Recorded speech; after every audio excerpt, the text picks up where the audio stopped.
ধেয়ে আসছে শক্তিশালী ঝড় হেলেন, আঘাত হানবে 250 কিলোমিটার গতিতে। যুক্তরাষ্ট্রের দিকে ধেয়ে গেছে হারিকেন হেলেন। সৈকতে আছড়ে পড়ছে ভয়াবহ সব ঢেউ। বাতাসের গতিও ছিল তীব্র। এরই মধ্যে মুষলধারে বৃষ্টি শুরু হয়েছে ফ্লোরিডা উপকূলে। এতে জলাবদ্ধতা তৈরি হয়েছে রাস্তাঘাটে। স্থানীয় সময় বৃহস্পতিবার মেক্সিকোর দক্ষিণাঞ্চলীয় উপকূল থেকে তীব্র বেগে যুক্তরাষ্ট্রের ফ্লোরিডা উপকূলের দিকে এগিয়ে যায় হারিকেন হেলেন।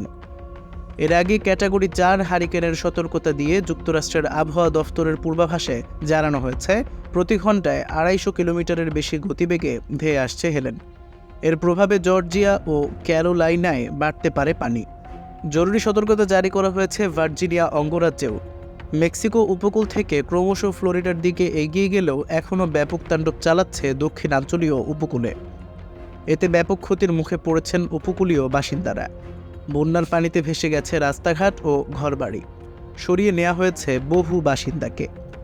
এদিকে তুমুল তাণ্ডবের পর কিছুটা দুর্বল হয়ে প্রশান্ত মহাসাগরীয় উপকূলের উপর দিয়ে বয়ে যায় ঝড়জন।